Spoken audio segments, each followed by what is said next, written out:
اعوذ باللہ من الشیطان الرجیم، بسم اللہ الرحمن الرحیم، اللہم صلی علی محمد وآل محمد وعجل فرجہم۔ پروردگار نے انسان کو بھیجا تو اس کی ہدایت کے لیے بھی اس کا سامان اس کے لیے اتارا ہے۔ اس میں پروردگار نے اپنے نمائندوں کو انبیاء، اولیاء، اوصیاء اور ائمہ علیہ الصلوۃ والسلام کے ذریعے سے انسان کی ہدایت کا سامان مہیا کیا، کیونکہ بہرحال انسان ظاہری دنیا کے ساتھ بھی منسلک ہے، اس کے آداب، احکام، یہ ساری چیزیں بھی اس کے لیے اتاری گئیں، لیکن وہیں پر اصل ہدف اس کی باطن کی تربیت ہے۔ انسان اپنے ظاہر کو جتنا بھی سنوار لے، لیکن اگر اس کا باطن صحیح نہیں تو وہ سب کچھ بیکار ہے۔ یہ بالکل ایسے ہی ہے کہ ایک عمارت جو ہے وہ کھڑی ہوئی ہو اور باہر اس کے بہترین اور خوبصورت پتھر لگے ہوئے ہوں، لیکن اس کی بنیادیں اگر کھوکھلی ہوں تو وہ بہت جلدی عمارت گر سکتی ہے۔ انسان بھی بالکل ایسے ہی ہے۔ امام جعفر صادق علیہ السلام ارشاد فرماتے ہیں کہ اپنے نفس کو اندر سے واعظ کرو۔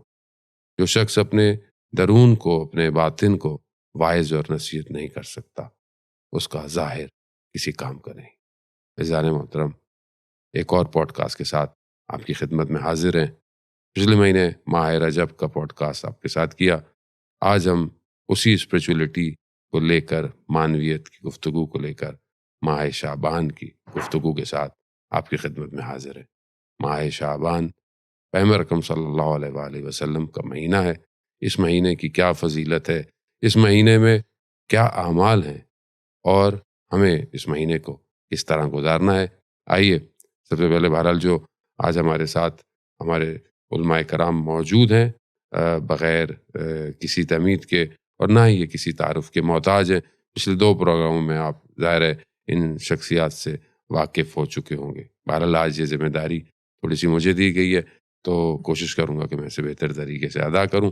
مولانا ضمیر جعفری ہمارے ساتھ موجود ہیں کہ آج ان کی کرسی جو ہے آج ہمارے پاس ہے، اور مولانا علی زیدی بھی ہمارے ساتھ موجود ہیں۔ بہت شکریہ آپ سب کا، اور کہ آپ لوگ تشریف لائے، اور سبیل میڈیا کا خاص طور پہ شکر گزار ہیں کہ انہوں نے ہمیں یہ موقع فراہم کیا۔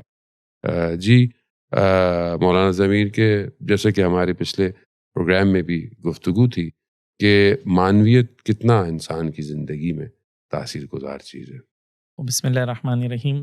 جیسا کہ ہم لوگوں نے لاسٹ ٹائم بھی ڈسکس کیا تھا کہ ایکچولی انسان جسم اور روح کا ایک مرکب، ایک کمبینیشن ہے۔ جسم 50 ایئرس کا ہے، 60 70 ایئرس، اور مٹی میں ڈال کے آپ کے دوست جو ہیں سارے چلے جائیں گے۔ جو چیز باقی رہنے والی ہے وہ کیا ہے؟ وہ روح ہے، جو ہمیشہ کے لیے باقی ہے۔ جیسے علماء کہتے ہیں، عرفاء کہتے ہیں کہ ماں کے ہستیم، ہم ہمیشہ کے لیے ہیں۔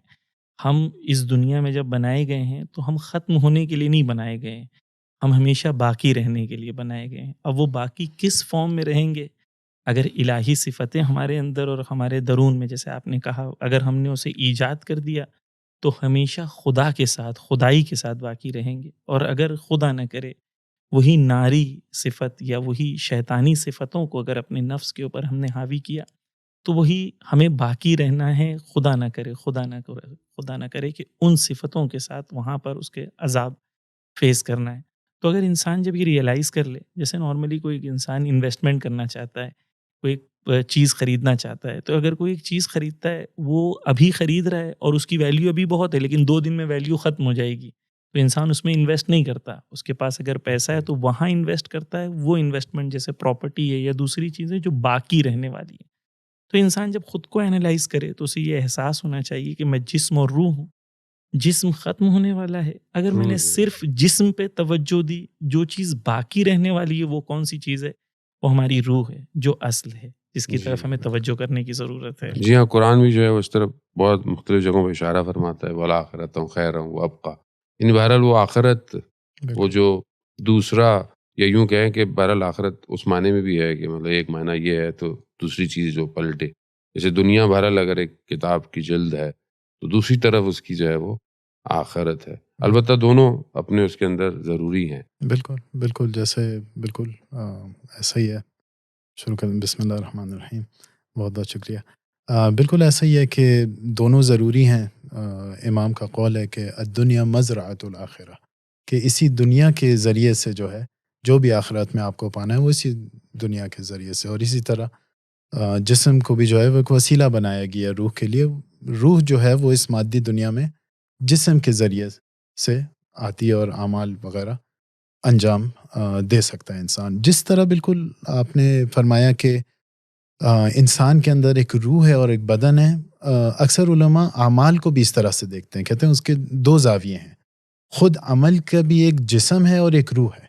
اب جیسے اب میں نماز پڑھ رہا ہوں تو میں کھڑا ہوا, قیام کیا, رکوع کیا, سجدہ کیا, دوسرا سجدہ کیا, پھر کھڑا ہو گیا. یہ جو ہے جسم ہے عمل کا یا نماز کا, لیکن اس کی روح جو ہے وہ التوجہ الی اللہ ہے. کہ آیا میں جب خدا کے سامنے کھڑا ہوتا ہوں تو وہ خشوع اور خضوع میرے دل میں آتا ہے یا نہیں آتا. میری توجہ جو ہے وہ پروردگار کی طرف ہے کہ نہیں. بالکل توجہ ہے پروردگار کی. ظاہر ہے میں نے اپنے شاید بدن کو سنوار دیا, طہارت بھی جو ضروری ہے, بالکل نماز بھی پڑھ لی, لیکن شاید اگر اس نماز کو دیکھا جائے تو وہ اندر سے خالی نظر آئے. بالکل صرف خدا نخواستہ کہیں یہی نمازیں تو نہیں ہیں جس کے لیے قرآن یہ کہہ رہا ہے کہ روز قیامت یہ نمازیں جو ہے وہ ماری جائیں گی پڑھنے والے کی طرف. نہیں پتا بہرحال لگا, کیونکہ اصل روح جو ہے عمل کی وہی ہے. کیونکہ قرآن خود فرما رہا ہے کہ ان الصلاۃ تنہی عن الفحشاء والمنکر, کہ اگر واقعاً کوئی واقعی حقیقی طور پہ نماز پڑھ سکے جس کے جسم کے ساتھ روح بھی ہو, تو اس مقام پہ پہنچ سکتی ہے نماز کہ وہ ایک انسان کو جو کسی بھی فحشاء, کسی بھی منکر, کسی غلط کام سے روکنے کی قابلیت رکھتی ہے.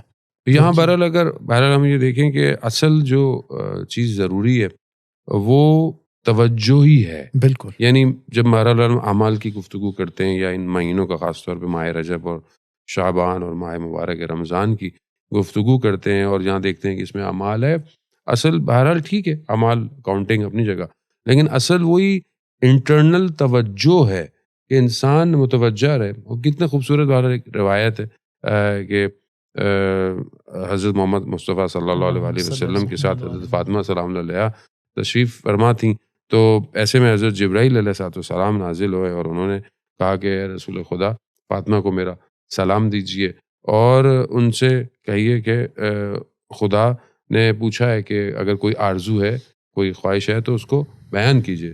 تو بی بی کو جب کہا کہ بی بی کہتی ہیں خب سارا سلام تو خدا ہی متعال کے لیے, کیونکہ وہ خود سلام ہے, اور میری کوئی آرزو نہیں ہے, ہاں میں چاہتی ہوں کہ میری توجہ جو ہے وہ خداوند متعال کی طرف اور بڑھ جائے. بالکل. یعنی یہ خود رزق جسے ہم کہتے ہیں کہ رزق عطا ہو, اس مہینے میں جو رزق ہے وہ مانوی ہے. یعنی وہ وہی توجہ ہے کہ انسان اس توجہ کی طرف بڑھے. استغفار کر رہا ہے, تسبیح کے دانے گر رہے ہیں, بالکل, لیکن اگر اندر سے جو ہے وہ نہیں تبدیل کیا چاہتا ہے. بہت امپورٹنٹ اچھا ڈسکشن یہ کہ ایک عارف کا ایک واقعہ, ایک خاتون تھی عارفہ تھی, اس کا ایک واقعہ ملتا ہے. وہ کہتی ہیں خدایا اس دنیا میں جو اچھائیاں ہیں وہ تو میرے اس دنیا میں جو اچھائیاں ہیں تو وہ میرے دوستوں کو دے دے, آخرت میں جو اچھائیاں ہیں وہ ان کو دے دے.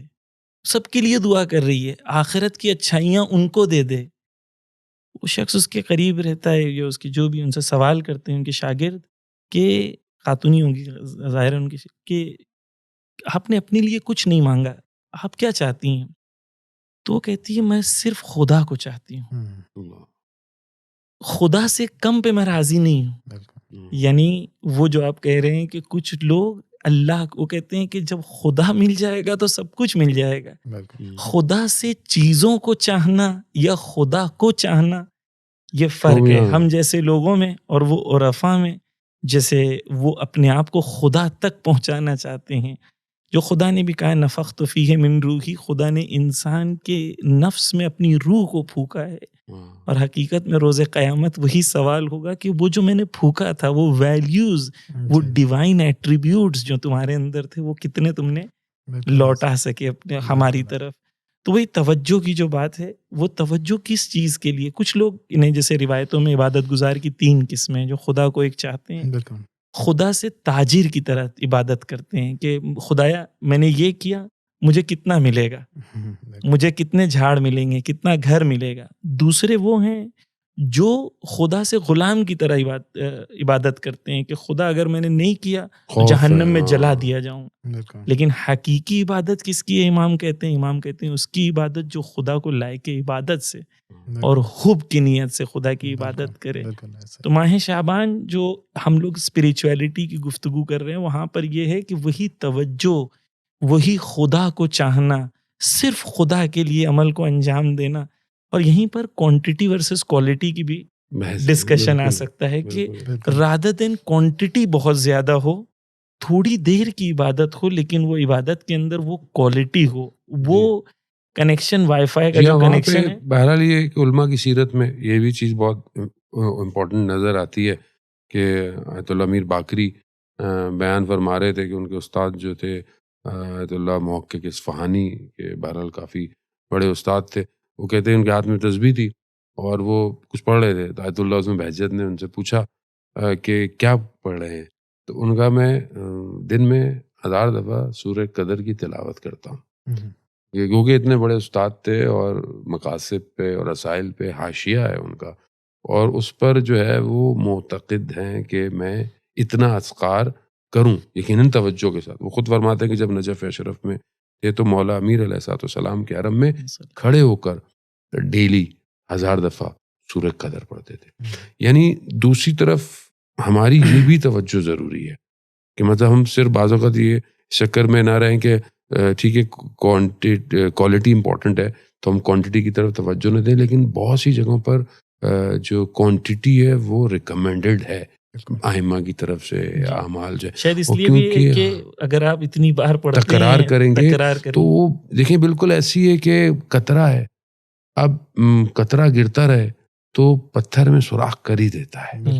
تو میرے خیال میں کہ بہرحال اس مہینوں کے اندر جو ہمیں بہرحال تعلیم دی گئی ہے کہ یہ آپ کوشش کریں، یعنی تھوڑا سا تو اپنے آپ کو انسان، جیسے ہم نے پچھلی میں بھی کہا کہ تھوڑا سا، تو میں چاہوں گا کہ بہرحال ہم تھوڑا سا اس مہینے کی بالکل ایسے ایک آخری بس ایک بات جو مولانا نے فرمائی کہ بالکل ایسے ہی ہے کہ اگر کسی کو یہ سمجھ آ جائے کہ محبت خدا اس کے دل میں آ جائے تو پھر وہ اس مقام پہ پہنچ جائے گا کہ کسی اور چیز کو وہ چاہے گا ہی نہیں. جیسے سید الساجدین علیہ الصلوۃ والسلام مناجات المحبین میں فرماتے ہیں الہی من ذا الذی ذاق حلاوت محبتک فمرام منک بدلا، کہ اے میرے پروردگار کون ہو سکتا ہے جس نے تیری محبت کی مٹھاس چکھی ہو، وہ اس کے بعد کون ہوگا کہ وہ کسی اور چیز کو چاہے گا. تو بالکل یہ جو آپ نے بھی وہ فرمایا جو قصہ بس ایسے ہی جس کو خدا کو چاہنا، جس کو سمجھ آ گیا پھر وہ زیارت امین اللہ میں بھی ایگزیکٹلی یہی جو ہم دعا کرتے ہیں امام کو سلام کرنے کے بعد، اس دعا کے اندر بھی یہی ہے کہ خدایا مجھے وہ شیرینی دعاؤں کی تو مجھے سکھا دے تاکہ میں وہ مٹھاس جو ہے وہ میں ٹیسٹ کر سکوں، جس کے اندر تیری محبت کی مٹھاس، تیرے ذکر کی مٹھاس جو ہے.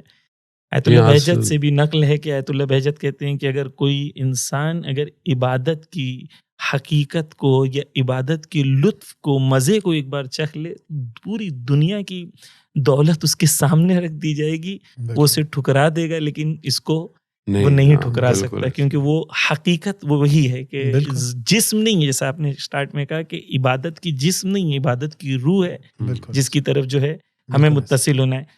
تو ریکمینڈڈ ایکٹس جو ہیں آپ بیان کر رہے تھے. جی دیکھیں، ماہ شعبان، ماہ رجب کے لیے جیسے ہم نے پڑھا اور ہم نے حدیثیں میں بیان کی کہ خدا کا مہینہ ہے، تو ماہ شعبان کے لیے بہت ساری روایت ہیں، یقیناً آپ بزرگان سے استفادہ کریں گے کہ ماہ شعبان جو ہے وہ رسول خدا صلی اللہ علیہ وسلم کا مہینہ ہے کہ جس میں انہوں نے خود بھی کہا اور بہت زیادہ اپنی زندگی میں کہ ایک تو خود ماہ شعبان کے روزے حضور خدا صلی اللہ علیہ وسلم رکھتے تھے اور اس کو متصل کر دیتے تھے ماہ رمضان کے ساتھ.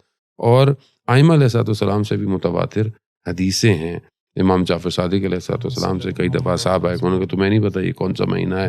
وہ یہ شعبان کا مہینہ ہے. تو شعبان کے مہینے میں روزے رکھو تاکہ رسول خدا سے متصل ہو جاؤ.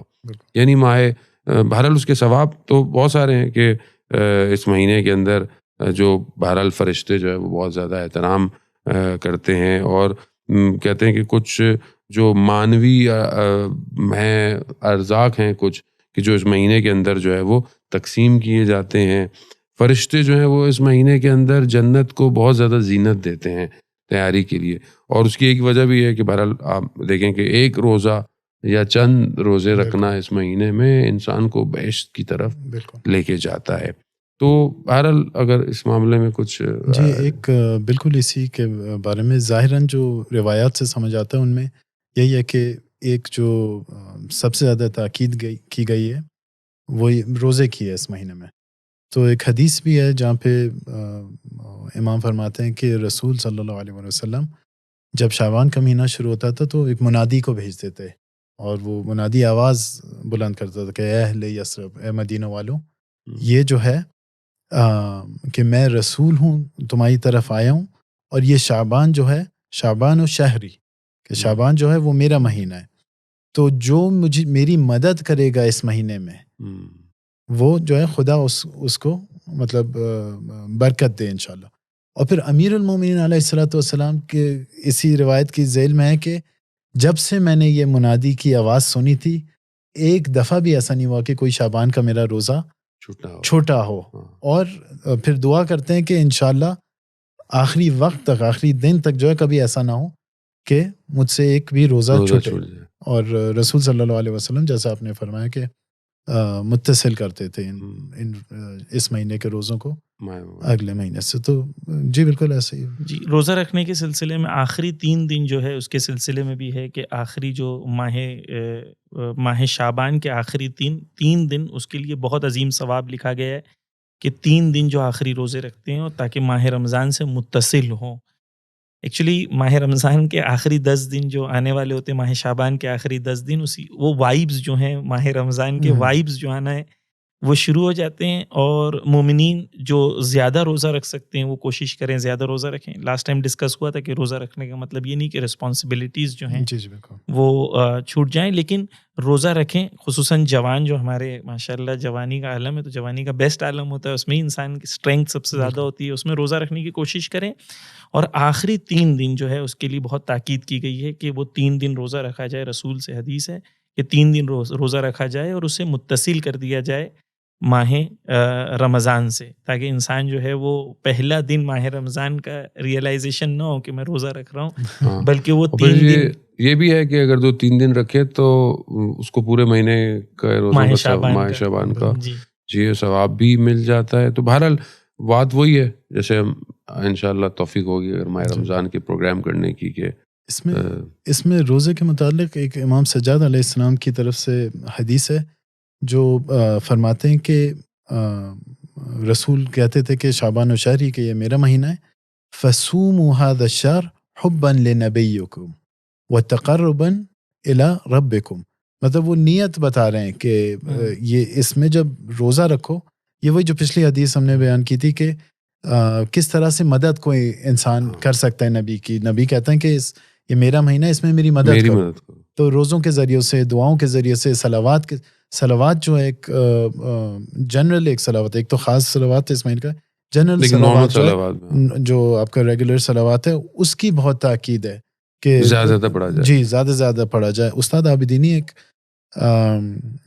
بہرحال ایک معروف شخصیت ہیں حوزے کی، وہ فرماتے ہیں کہ رجب کو جو ہے کیونکہ وہ امیر المومنین اور ولایت سے منسوب ہے، اس کو جو ہے آپ اس میں جتنی عبادت کریں وہ تقرب الی امیر المومنین، خدا تو ہے بہرحال لیکن ان کی وسیلہ مولا علی علیہ السلام، بالکل ان کی ولایت کے نیت سے. اور پھر شعبان جب آتا ہے تو پھر رسول صلی اللہ علیہ وسلم کے جیسے احادیث میں بھی ملتا ہے.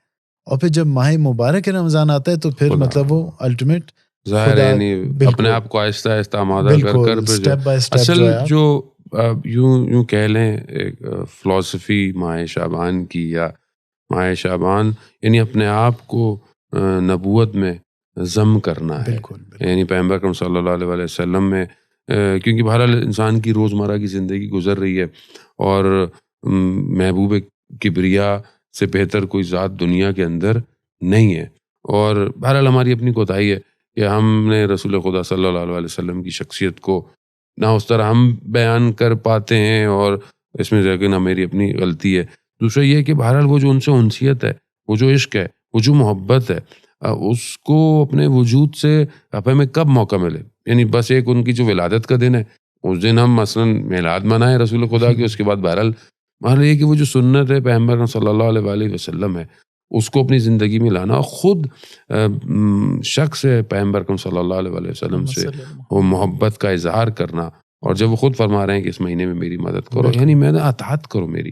اور بہرحال اس کے رسول خدا کے اندر اپنے آپ کو قیام میں ہو، قعود میں ہو، کیونکہ رسول خدا بھی جو ہے وہ قیام میں ہیں، عبادت میں ہیں. اور تب ان کی عبادت تو ایسی ہے کہ قرآن جو ہے وہ فرما رہا ہے کہ محبوب حبیب کھڑے ہوں مگر کم کھڑے ہوں. تو یہ کہ اگر ہم چاہتے ہیں کہ بہرحال اس مہینے میں وہ ہستی کی نگاہ کرم اور لطف ہمارے وجود پر ہو تو ہم نیت یہی کریں ہر اچھے کام بہت بہت امپورٹنٹ ہے. دیکھیں جب انسان روزہ رکھتا ہے تو دن میں ایسے سٹیج آتے ہیں جب انسان کو پیاس لگتی ہے یا اسے بھوک لگتی ہے، تھکن ہوتی ہے. تو علماء بیان کرتے ہیں یہ سٹیج بہت امپورٹنٹ ہوتا ہے کہ جب آپ اس کو احساس کر رہے ہیں تو آپ کیا ریئیکٹ کر رہے ہیں. یعنی جب آپ کو پیاس لگ رہی ہے تو آپ کی توجہ کس طرف ہے؟ آپ کی توجہ رسول اللہ کی طرف ہونی چاہیے.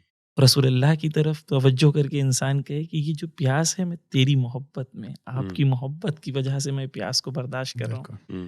تو نیچرلی کیا ہوتا ہے کہ وہ پیاس جو ہے وہ خود ایک اسپریچول فیلنگ، ایک اسپریچول مومنٹ میں کنورٹ ہو جاتا ہے کہ انسان اس کو پھر انجوائے کرنا شروع کرتا ہے. علماء کہتے ہیں کہ وہ جتنی پیاس لگے گی اتنا ہی وہ کہے گا رسول تیرے لیے، خدا تیرے لیے.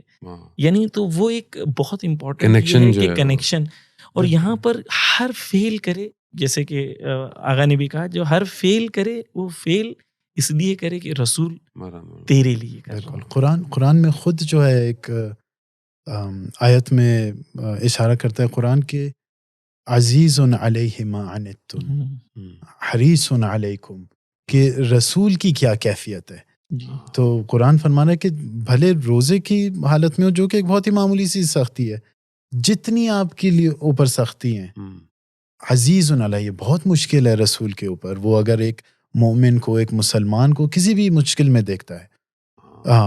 تو یہ اس قسم کی آیات جو ہیں ہم قرآن پہ توجہ کریں، قرآن کو توجہ سے پڑھیں، تدبر کریں، سمجھیں کہ وہ شخصیت جو ہے وہ میری ہر مشکل پہ جو ہے رسول صلی اللہ علیہ وسلم پہ کتنی مشکل گزرتی ہے. حریص علیکم، کتنا حرص ہے، کتنے حریص ہیں کہ ہم لوگ جو ہیں کسی طرح سیدھے راستے پہ آ جائیں، ہم ہدایت پا جائیں. یہی جیسے آپ نے بھی کہا کہ یہ پورا منتھ جو ہے اگر ہم ڈیڈیکیٹ کریں صرف اسی چیز کے اوپر کہ ہماری تمام عبادتیں وہ رسول اکرم کے لیے ہوں، ہمارا تمام عمل ان کے لیے ہدیہ ہو، تاکہ وہ جو ماہ رمضان ختم ہو جیسے ولایت، نبوت اور پھر توحید کی طرف جو ہے ہمارا سفر. اصل دیکھیں معنویت اور اسپریچولیٹی اور روحانیت، اس کا اصل یہ ہے کہ انسان کا اندر فلورش ہونا چاہیے. یعنی اندر انسان کی اندر مطلب وہ حتیٰ صلوات پڑھے، قرآن کی آیت پڑھے، یا اس مہینے میں جو مناجات ہے خاص طور پر پڑھے، اور اس مناجات میں بھی انشاءاللہ گفتگو ہوگی کہ اصل یہی ہے کہ جب تک انسان اندر سے اس کے اندر وہ چشمہ وہ نہیں باہر نکل رہا نا، تو تب تک اسے احساس نہیں ہے. اور وہ تبھی ہے کہ جب انسان بہرحال اس کو انقطاع کرنا پڑے گا آس پاس سے اپنے، تبھی وہ اس مہینے کے اندر ان فضیلتوں کو آگے بڑھے. بہرحال اس مہینے میں وہ کچھ استغفار بھی ہیں ریکمینڈڈ ایکٹس میں، کہ جیسے رجب میں تھا، اس میں بھی استغفار جتنا زیادہ پڑھ سکے انسان استغفر اللہ، سال التوبہ بھی ہے، ایک دو استغفار اور بھی ہیں. یہ 70 ٹائمز ڈیلی ہے، اور اس کے علاوہ کچھ 1000 ٹائم پورے منتھ میں ہیں شاید کہ ان کو جو ہے پڑھا جائے. ایک صلوات آپ ذکر کر رہے تھے، ایک صلوات خاص بھی ہے اس مہینے میں، زوال کے وقت، زوال کے وقت پڑھی جاتی خاص صلوات ہے. یعنی ظہر اثر کے ٹائم پڑھی جا سکتی ہے. جی بہتر شاید ظاہرا نہیں ہے کہ زوال کے وقت، مطلب ظہر یا تو بالکل ظہر کا وقت جب شروع ہوتا ہے، اور تھوڑا سا جو آپ کا ریگولر صلوات ہے اس سے تھوڑا سا لمبا ہے. کتابوں میں موجود ہے، مفاتیح الجنان میں موجود ہے، ماہ شعبان کے اعمال میں ماہ شعبان کے اعمال میں موجود ہے. duas.org پہ بھی موجود ہونا چاہیے. بالکل تو اس میں بھی بہت شیعہ ٹول کٹ میں ڈیوائن پرسن ہمیں خیال میں سب میں ہی جی ہونا چاہیے. میں بالکل سب کا تو علم نہیں ہے مجھے، لیکن جی اس میں بھی بہت اچھے مطالب بیان کیے گئے ہیں. تو بہت زیادہ لمبا بھی نہیں ہے، زیادہ سے زیادہ 4 سے 5 منٹ کے اندر جو ہے وہ ختم ہو جاتا ہے. جی. تو اس میں جیسے جو ہے ایک فقرہ جو اس کا ہے، اس میں فرماتے ہیں کہ اللہم صلی علی محمد و آل محمد الفلک الجاریہ فی اللجج الغامرہ یأمن من رکبہا ویغرق من ترکہا. تو یہ جو خود محمد و آل محمد ہیں، ان کو جو ہے ایک کشتی کی طرح سے جو ہے وہ اس کی مثال دے رہے ہیں کہ جو اور یہ جو دنیا ہے یہ ایک طوفان ہے. تو اس دنیا میں جو اس کشتی پہ سوار ہو جائے وہ بچ سکتا ہے. اور یغرق من ترکہا، جو ان کو چھوڑ دے، ان کی ولایت کو چھوڑ دے، ان کی محبت کو چھوڑ دے، ان کے نقش قدم پہ چلنے پہ، ان کے احادیث، ان کے اعمال پہ، تو وہ غرق ہو جائے گا اس دنیا کے طوفان میں. تو یہ ایک صرف اور بہت اچھے گہرے مطالب ہیں کہ توجہ کے ساتھ اسی کے اندر یہ بھی ہے والمتقدم لہم مارق والمتأخر عنہم زاہق. یعنی اسی کے آگے ہے کہ جو اگر ان سے آگے بڑھ گیا اور جو ان سے پیچھے رہ گیا، دونوں کو وہ جو ہے دونوں کے لیے یہاں پر کہا گیا، ان کے لیے من کیا گیا ہے کہ یہ لوگ جو ہیں انہوں نے اپنے مارک کو مس کر دیا. یہ وہ لوگ جو ہیں جو لوگ صحیح راستے سے ہٹ گئے ہیں. دونوں یعنی اہل بیت وہ ذات ہیں، وہ کشتی ہیں کہ جو اگر ان پر سوار ہوا تو وہ طوفان سے بچ جائے گا، غرق ہونے سے بچ جائے گا.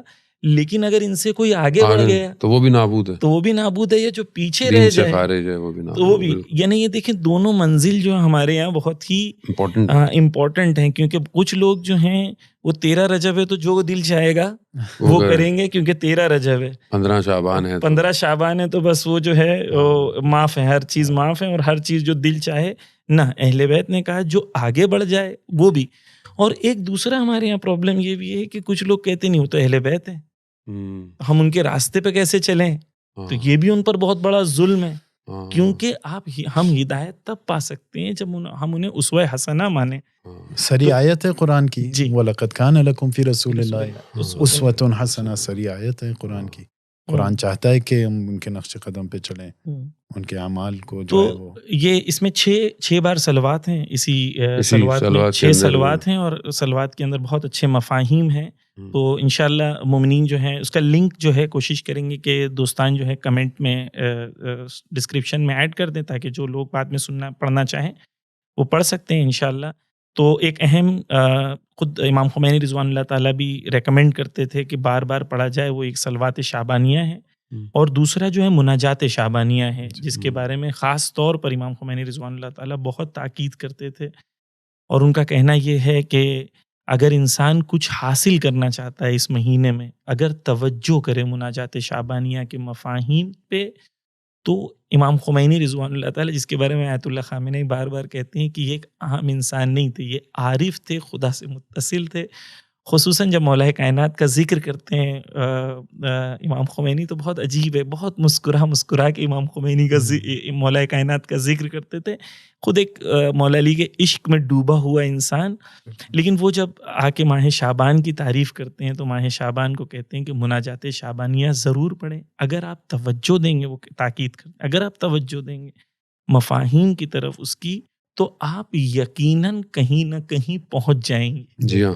یہاں پر دیکھیں بہرحال یہ کہ کیونکہ اس مہینے میں آگے ماہ مبارک رمضان میں بہت زیادہ دعائیں ہیں، بہت زیادہ، مطلب دعائے سحر بھی کافی ہے، ڈیلی کی دعا ہے. اس کے علاوہ مثلا دعائے ابو حمزہ ہے، اور دعائے جوشن کبیر بھی پڑھی جائے گی، دعائے افتتاح بھی ہے، مطلب دعائیں اور بھی دعائیں جو مسلسل ہیں، وہ بہت زیادہ ماہ مبارک میں دعائیں ہیں.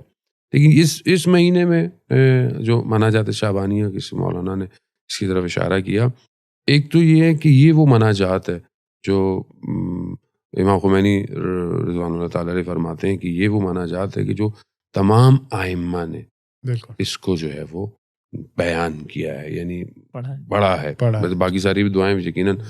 جو چیز سب سے زیادہ امپورٹنٹ ہے وہ یہ ہے کہ دیکھیں جب اہل بیت علیہ الصلوۃ والسلام جب کوئی بیان کر رہے ہیں کلام، جیسے سیف السجادیہ آپ نے بھی مناجات یا اس میں سے 5 اشرم ذکر کیا، جس کی جتنی معرفت ہوتی ہے وہ اتنی معرفت کے ساتھ اس ہستی سے گفتگو کرتا ہے یا اس کو پکارتا ہے۔ اب ہماری تو معرفت ظاہر ہے نہیں ہے، اہل بیت علیہ السلام، خاص طور پر ائمہ علیہ السلام، کیونکہ انسان کامل ہے اور اللہ کے منتخب نمائندے ہیں، ان سے زیادہ بہتر خدا کی معرفت نہیں ہے کسی کی۔ اب وہ جتنی معرفت رکھتے ہیں وہ اسی عظمت کے ساتھ بالکل اس ہستی کو پکار رہے ہیں، ورنہ ہمیں تو یہ بھی نہیں پتا کہ ہمیں پکارنا کیسے ہے ان کی ہستیوں کو۔ اسی لیے جو ہے وہ یہ مناجات جو ہے یہ بہت زیادہ امپورٹنٹ ہے کہ انسان جو ہے وہ شب کی تاریکی میں بہرحال کوشش کرے۔ اور مناجات جو ہے وہ سرگوشی کو کہتے ہیں، جیسے دعا ہے وہ بہرحال الگ ہے، اگر آپ اس پہ گفتگو کریں، دعا، نطبہ اور مناجات۔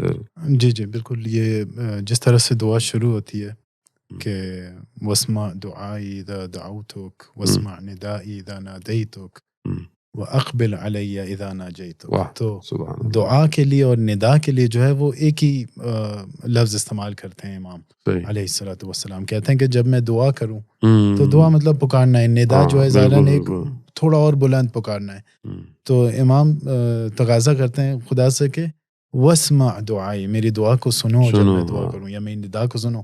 لیکن جب مناجات پہ آتا ہے تو کہتے ہیں وہ اقبل، مطلب جب میں مناجات کہتے ہیں کہ بہت ہی نجوا سے کسی سے کان میں گفتگو ایک کرنا، انٹیمیٹ کنورسیشن ہے، ایک بہت ہی جو ہے دو سرگوشی ہے بالکل۔ تو اس میں کہتے ہیں کہ یہ نہیں کہتے کہ میری آواز سنو، کہتے ہیں اقبل الی، مطلب میری طرف پلٹو، میری طرف توجہ کرو جب میں اے خدا تم سے مناجات کرنا چاہتا ہوں، میں بہت تیزی سے تیرے پاس آیا ہوں۔ جی وہ بہت عجیب ہے بہرحال یہ جملہ کہ میں بہت تیزی سے تیری بارگاہ میں کھڑا ہوں اور میری بے چارگی جو ہے وہ تجھ پر ظاہر ہو رہی ہے۔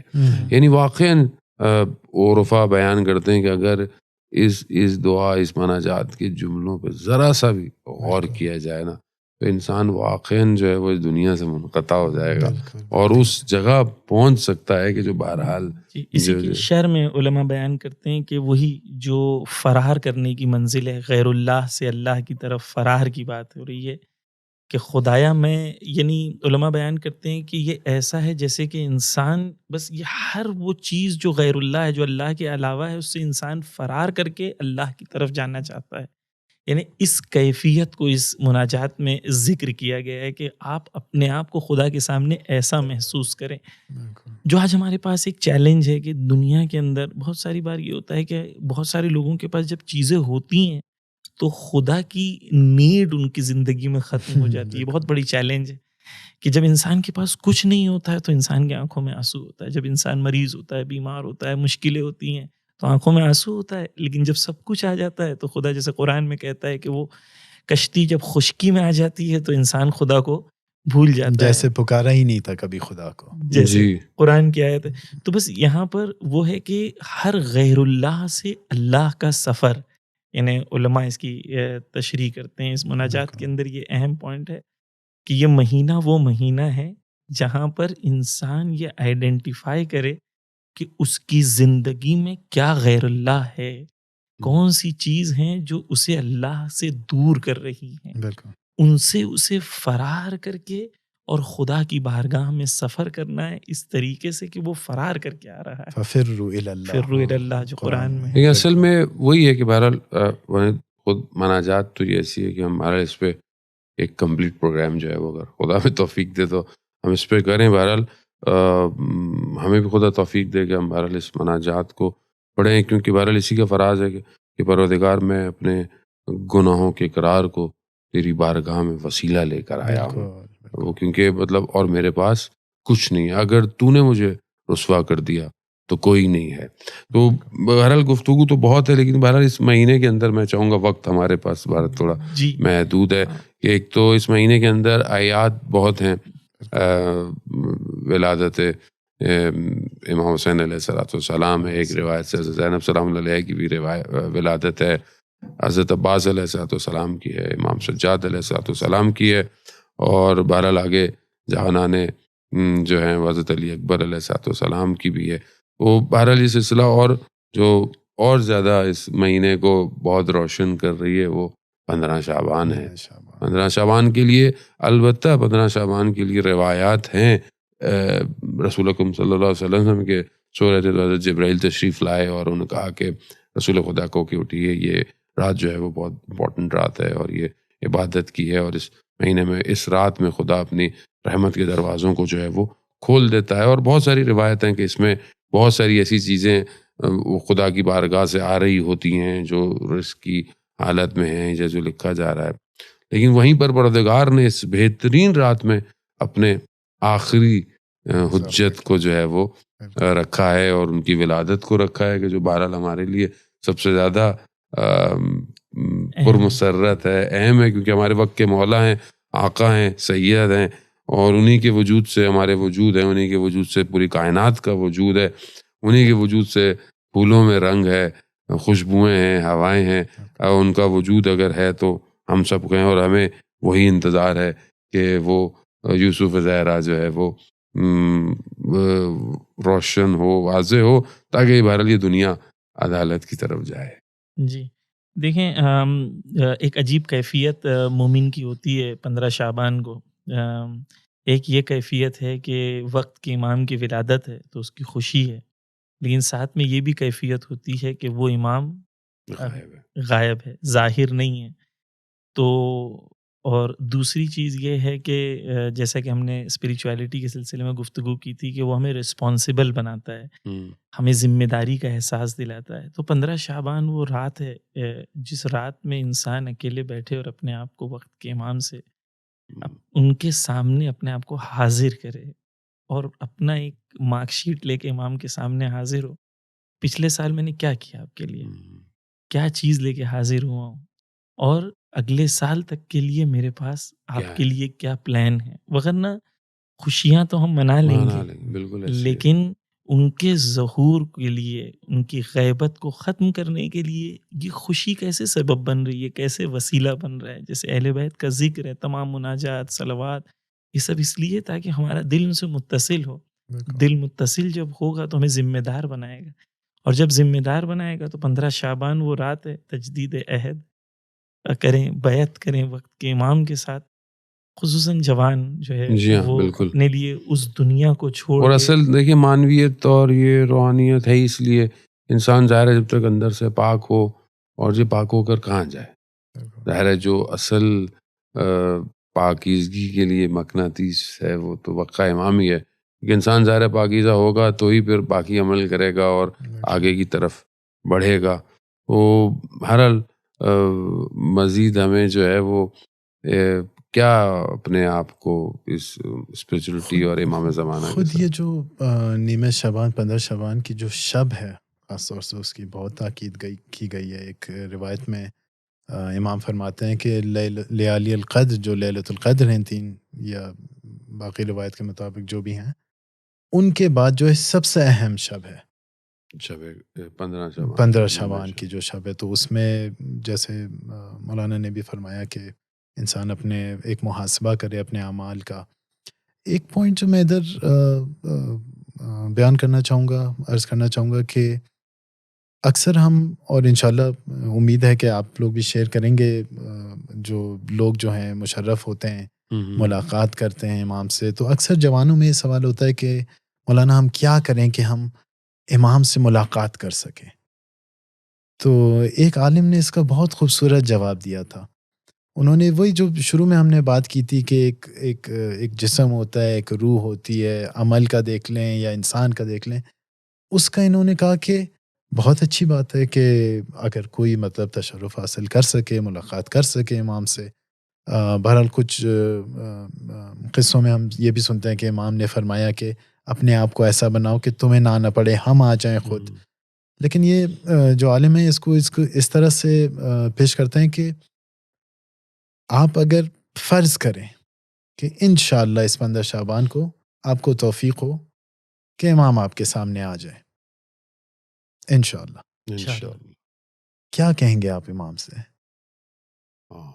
آپ دیکھتے رہیں گے ان کی شکل یا آپ کہیں گے بس ہو گیا کام، مجھے جو مشن میں یہی accomplished، چاہ رہا تھا بس یہی چاہ رہا تھا، ہو گیا، پھر گھر چلے جائیں گے؟ کچھ کہنے کو ہے ان کے لیے، کچھ ان سے پوچھنے کے لیے ہے آپ کے پاس، کچھ ان سے باتیں کرنے کو ہیں آپ کے پاس، کچھ قرآن میں جو آپ نے سوچا یا سمجھا وہ ان سے پوچھنے، کیا کریں گے امام اگر آ گئے؟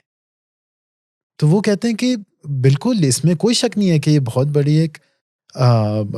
بڑی ایک نعمت ہے اگر کسی کو اس نصیب ہو، لیکن کوشش یہ کریں کہ آپ کا جو باطن ہے وہ امام کے ساتھ جڑا ہوا ہو، صرف یہ نہ ہو کہ صرف آپ اپنی نگاہوں سے دیکھ سکیں، وہ بھی بہت بڑی نعمت ہے، لیکن اصل جو ہے شہید قاسم سلیمانی ایک بہت اچھے اگزامپل ہے کہ شہید قاسم سلیمانی کی اگر ہم زندگی دیکھیں تو ایک آدمی جو کامل اپنے آپ کو امام سے متصل کرتا ہے، ان کا آڈیو بھی ہے جہاں پہ رو رو کے کہہ رہے ہیں شاید اس جمعہ کو آ جائیں، شاید کب آ جائیں، انہیں اپنے آپ کو اس طریقے سے شہید قاسم سلیمانی رو رو کے وقت امام سے، لیکن شہید قاسم سلیمانی کی توجہ اس طرف نہیں تھی کہ مجھے امام سے ملاقات کرنا ہے، ان کی توجہ اس طرف تھی کہ امام نے مجھے کیا کام دیا ہے، مجھے اپنا کام کرنا ہے، میں نے اپنا کام کیا تو امام کی زیارت مجھے ہو جائے گی۔ جیسے امام خمینی رضوان اللہ تعالیٰ کے لیے ہے کہ امام خمینی جب ان کا آخری وقت تھا، وہ اپنی وائف سے کہتے ہیں امام خمینی کہ میں نے رات کو خواب دیکھا ہے، اس خواب میں نے دیکھا ہے کہ میں قبر میں لیٹا ہوا ہوں اور قبر میں جو ہے مولا کائنات کی مجھے زیارت ہوتی ہے، امیر المومنین کی زیارت ہوتی ہے، اور مجھ سے پوچھتے ہیں مولا کہ بیٹا بتاؤ کہیں تکلیف تو نہیں ہے؟ تو میں نے کہا کہ میرے یہاں ایک پتھر رکھا ہوا ہے جو مجھے چبھ رہا ہے، تو مولا کائنات نے خود اپنے ہاتھوں سے اس پتھر کو ہٹایا اور گلے پر میرے اس طریقے سے ہاتھ پھیرا، اور جب ہاتھ پھیرا تو مجھے احساس ہوا کہ مجھے کوئی درد کا احساس نہیں ہے، اور آنکھ کھولتے ہیں دیکھتے ہیں کہ وہ خواب کے عالم میں تھے، اور اپنی وائف سے کہتے ہیں کہ اب جب میں ہاسپٹل جاؤں گا تو یہ مجھے بشارت ہے کہ اب میں پلٹ کے نہیں آؤں گا۔ یعنی یہ وہ لوگ تھے جنہوں نے زندگی ایسی گزاری کہ امام کی زیارت انہیں نصیب ہوئی۔ شہید قاسم سلیمانی ایک بہت اچھے اگزامپل ہیں، ہمیشہ اپنے آپ سے یہ سوال کر رہے ہیں کہ میں نے اپنی ذمہ داریوں کو ادا کیا یا نہیں کیا۔ اور یہ راستہ دیکھیں، یہ راستہ وہی راستہ ہے کربلا والوں کا راستہ، یعنی شہدائے کربلا اسی لیے ہمارے لیے ہمیشہ سے مشعل راہ ہیں، رول ماڈل ہیں، اور ان سے جیسے اصحاب جو ہے وہ کسی کے نہیں ہیں جیسے امام حسین علیہ السلام کے، اور ان کا یہی تھا کہ وہ گر بھی رہے ہیں تو وہ کیا پوچھ رہے ہیں سعید کہ مولا میں نے اپنا حق ادا کیا، آپ مجھ سے راضی ہیں، وفا کی۔ تو یہی چیز جو ہے وہ ہمیں وقت کے امام کے ساتھ ہے، گو کہ بہرحال ہمارے لیے ایک اور اسپیکر ہوتے ہوئے تو ہم کہتے ہیں نا اس ٹاپک پہ ایک اشرا چاہیے، تو ابھی ہم تو یہی کہہ سکتے ہیں کہ وقت کے امام کے لیے تو بہرحال جتنی گفتگو کی جائے کم ہے، البتہ ایک پوڈ کاسٹ جو ہے وہ وقت کے امام کے لیے الگ ہے، لیکن بہرحال بندے حقیر تو بہرحال اپنی غلطی کوتاہیوں اور مس مینجمنٹ کی وجہ سے پتہ نہیں کر پائیں یہاں پہ ہو پائیں آپ کے درمیان میں، لیکن بہرحال یہ بہت ضروری ہے، جیسے کہ آپ نے بھی اشارہ کیا اور مولانا نے بھی اشارہ کیا کہ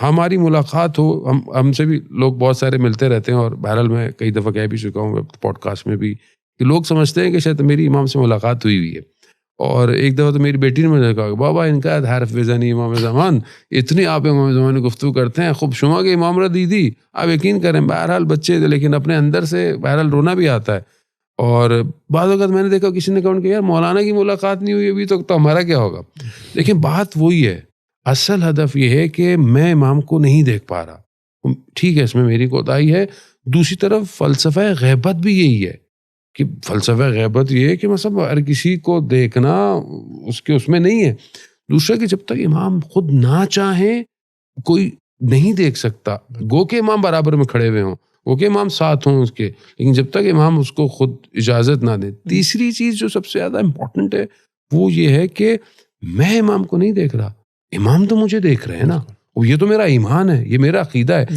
جب امام مجھے دیکھ رہے ہیں تو پھر مجھے اپنے عمل کو ایسا سٹریم کرنا ہے کہ جو مجھے ان تک لے کے جائے، اصل یہی ہے جو بہرحال ہمارا ہدف ہے، اور یہ خود امام زمانہ کا لطف ہے کہ وہ ہم پر ایک بار میں خود یہیں پر جو ہے یہی گلی میں ایک بائک سے جا رہا تھا، تو ایک شخص مجھے ملا، نابینا تھا وہ شخص. تو میں نے چاہا کہ اس کو بائک سے چھوڑ دوں گھر تک. اب میں نے اس سے کہا بیٹھ جائیں، میں چھوڑ دیتا ہوں. اب یقین جانے اس نے میرے کاندھے پہ ہاتھ رکھا، کہا اللہم عجل ولیک الفرج. پھر اس نے پیر رکھا، پھر امام کو سلام کہا. وہ بیٹھا رہا 5 سے 7 منٹ کا جو سفر تھا، پورا راستہ وہ امام زمانہ کو صلوات اور امام زمانہ پہ سلام پڑھ رہا تھا. جب میں نے اسے اتارا تو مجھے یہ احساس ہوا کہ وہ نابینا نہیں ہے، میں نابینا ہوں.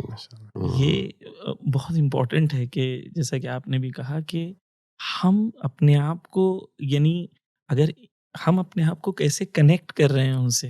غیبت یعنی یہی ہے کہ مجھے اپنی ذمہ داریوں کو ادا کرنا ہے تاکہ وہ ظہور کی طرف ہم لوگ بڑھ سکیں. یعنی میں اپنی ذمہ داریوں کو ادا کر رہا ہوں یا نہیں کر رہا ہوں. آیت اللہ عظمہ بہجت رضوان اللہ تعالیٰ علیہ فرماتے تھے، جب ان سے پوچھا جاتا تھا وہ فرماتے تھے کہ ایسا امام غائب نہیں ہے، ہم غائب ہیں. اصل میں ہم ہیں. بہرحال میں بہت معذرت کی کہ وقت ہمارا بڑا محدود ہے. آخر میں بہرحال سید مہدی بحر العلوم کا ایک واقعہ بیان کروں کہ آپ جانتے ہیں کہ سید مہدی بحر العلوم ایک ایسی شخصیت تھے کہ جنہیں وقت کے امام نے اپنے سینے سے لگا کر علم جو ہے وہ منتقل کیا. علامہ طباطبائی نے بھی اس واقعے کو جو ہے وہ کئی دفعہ جو ہے وہ بیان کیا. ان کے بارے میں ہوتا ہے کہ کچھ عرصے کے لیے وہ مکہ چلے گئے تھے، وہیں مقیم ہو گئے، رہے اور وہیں پر درس بھی دیتے تھے. تو جو ان کے ساتھ تھے وہ بہرحال عالم دین تھے، جو ان کی خدمت بھی کرتے تھے، وہ کرتے تھے. اور وہاں پہ وہ دیکھتے تھے کہ جو بھی آتا ہے جس طرح آتا ہے، تو جو مانگ رہا ہے جیسے مانگ رہا ہے وہ یہاں تک کہ سب ختم ہو گیا اور کچھ نہیں ہے کھانے کو، کچھ نہیں ہے. بہرحال طالب علم بھی ہیں، درس بھی ہے. اب ان کی ہمت نہیں ہوتی تھی کہ سید کو جو ہے وہ یہ کہیں کہ مطلب میں ان سے کہوں کہ کچھ نہیں ہے.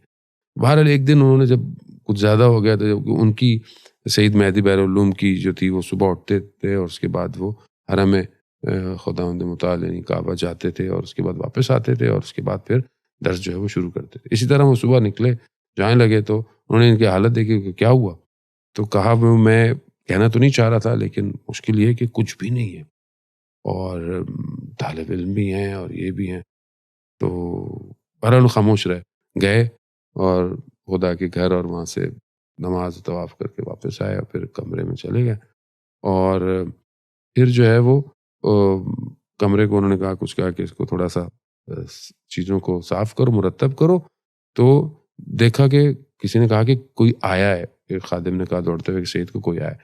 وہ تو ایک دم خود سید مہدی جو ہے وہ اٹھے اور دروازے تک گئے تو دیکھا ایک اونٹ پر ایک جو ہے وہ جوان شخص جو ہے وہ آیا ہے. وہ بڑے احترام سے ان کو لے کر آئے اور اس کمرے میں بٹھائے اور 2 زانو ہو کر بیٹھ گئے.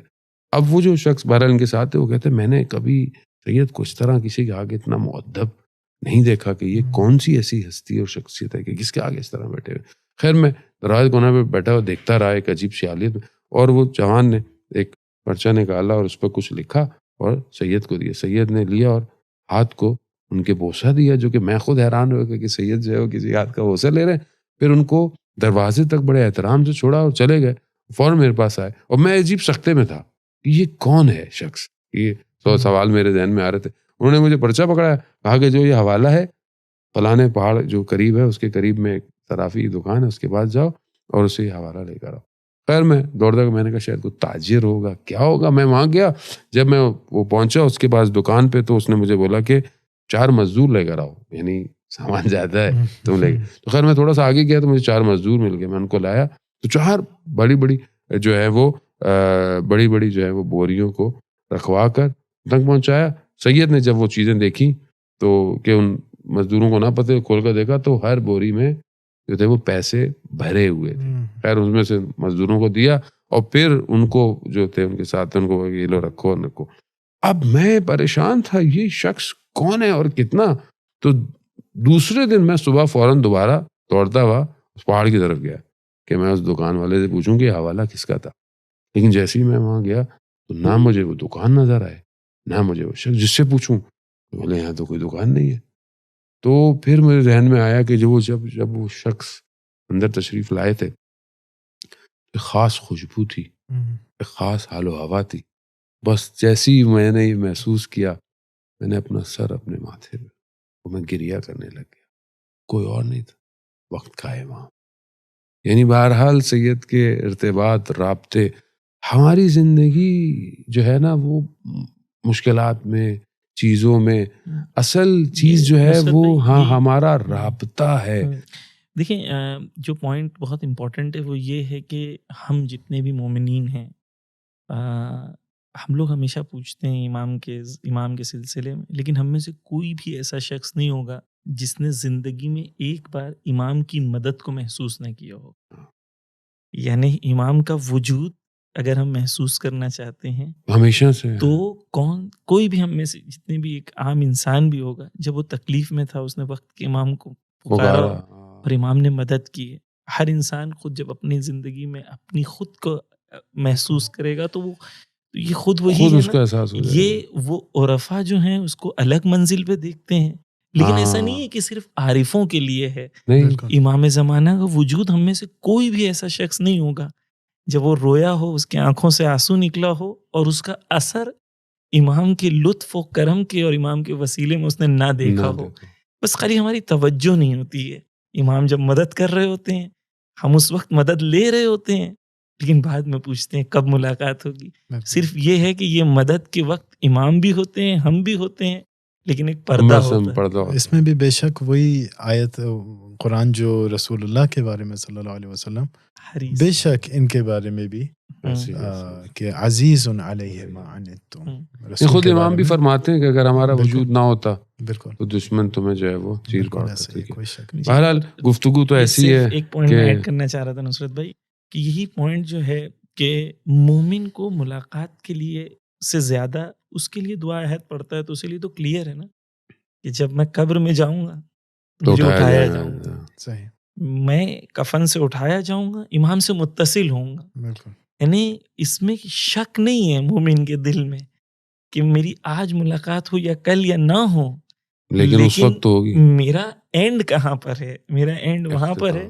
جو مومن کے لیے بہت سکون دینے والی بات یہ ہے کہ میرے لیے بالکل کلیئر ہے کہ اگر میں نے ان کو اپنا امام مانا ہے اور ان کے ہدف اور ان کے مقصد سے اپنے آپ کو متصل کیا ہے، تو نیچرلی جب میں قبر میں جاؤں گا میں اٹھایا جاؤں گا. یعنی یہ سکون مومن کے دل میں ہمیشہ ہوتا ہے. جی ہاں بالکل. البتہ یہ ساری معنویت اور پورے جہان کی معنویت اور لوگوں کو اس ایک طرف متصل کرنا اور جہان کو عدل اور انصاف سے بھرنا، اور اصل یہی ہے کہ انسان خداوند متعال کی طرف جائے.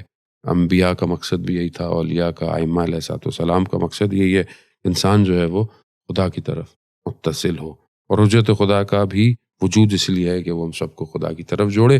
اسی امید کے ساتھ کہ انشاءاللہ یہ مہینہ بھی ہمیں جو ہے وہ خداوند متعال سے جوڑنے کے لیے، پیغمبر اکرم صلی اللہ علیہ وسلم کی ذات سے متصل کرنے کے لیے، اور ہمارے وقت کے امام جو ہے وہ ہم سے راضی ہوں. گو کہ ہماری اپنی کوتاہیاں بہت زیادہ ہیں، لیکن ان کا لطف اور کرم کہیں زیادہ ہے. یقیناً ان کی نگاہ اسی کرم کے ساتھ ہمارے اوپر ہے اور ہمارے اوپر ہمیشہ سے رہے گی. انشاءاللہ خدا نے توفیق دی تو پھر کسی اور پروگرام میں. میں بہت شکر گزار ہوں مولانا ضبیر کا اور مولانا علی زیدی صاحب کو اور سبیل میڈیا کی تمام ٹیم کا، کہ یقیناً گو کہ بہرحال یہ پروگرام معنویت کا ہماری بہرحال ایک چھوٹی سی کوشش ہی ہوتی ہے. ہم اس کوشش کو چاہتے ہیں کہ آج کا جوان جو ہے وہ خداوند متعال سے متصل ہو. لیکن ظاہر میں آپ کو ہم 2-3 لوگ نظر آتے، لیکن پیچھے ہماری پوری ٹیم ہے. ضروراً اپنی ماہ شعبان کے اعمال میں، دعاؤں میں ہماری پوری ٹیم کو بھی یاد کیجیے گا، جن کے وسیلے کے ذریعے سے ہم یہ گفتگو آپ تک پہنچاتے ہیں. والسلام ورحمۃ اللہ وبرکاتہ. اللہم عجل لولیک الفرج.